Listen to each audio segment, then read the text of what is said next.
कि हमारे बीच में भारत सरकार के माननीय पर्यटन एवं संस्कृति मंत्री श्रीमान गजेंद्र सिंह जी शेखावत की गरिमामय उपस्थिति है। Please welcome our favourite minister of today Gajendra Singh ji Shekhawat.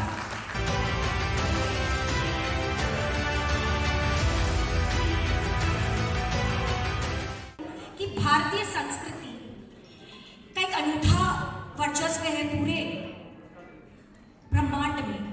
हम इसे देवभूमि समझते हैं और आप पर्यटन एवं सांस्कृतिक मंत्री हैं, तो क्या गाइडिंग फोर्स है जो आज इस देश को बेस्ट टूरिज्म कंट्री में आपका पूरा वर्चस्व लगा हुआ है?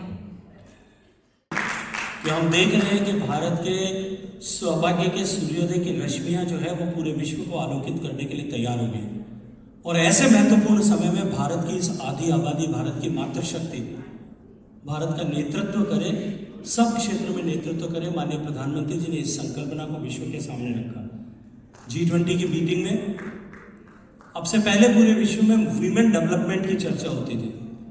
माननीय प्रधानमंत्री जी ने पूरे विश्व के सामने एक नया कॉन्सेप्ट रखा और उन्होंने कहा कि अब वीमेन डेवलपमेंट की चर्चा पुरानी हो गई है, अब वीमेन लेड डेवलपमेंट होगा और उसका प्रणेता भारत होगा। आज हमारे सैनिक स्कूल जो हैं उनमें बेटियों की एंट्री खुल गई है।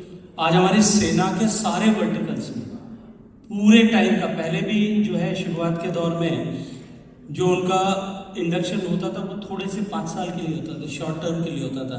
अब वो शॉर्ट टर्म की बाउंड्रीज उनके लिए खत्म हो गई है। हमारे बॉर्डर सिक्योरिटी फोर्स और सेंट्रल आर्म पुलिस फोर्सेस में ऑल वीमेन कंटिजेंट्स बन गए। अभी हमारे यहाँ महाकुंभ हुआ, ये एक विश्व का सबसे बड़ा महाकुंभ मतलब संगठन हुआ। ऐसे महाकुंभ को आगे बढ़ाने के लिए हमें ज्ञान संस्कृति के लिए आप मंत्रालय को आगे नेतृत्व कर रहे हैं। आगे स्त्रियों का इस क्षेत्र में किस प्रकार अपना करियर बनाना सौभाग्यवान होगा? देखिए, कुंभ का इतिहास बहुत पुराना है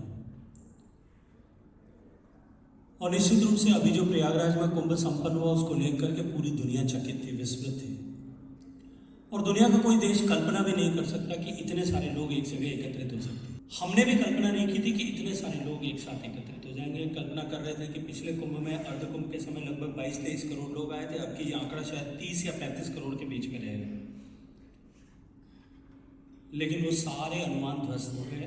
66 करोड़ लोग उस कुंभ में एकत्रित हुए और जब हम 66 करोड़ लोग कहते हैं तो लगभग देश की आधी आबादी वहाँ पहुंची।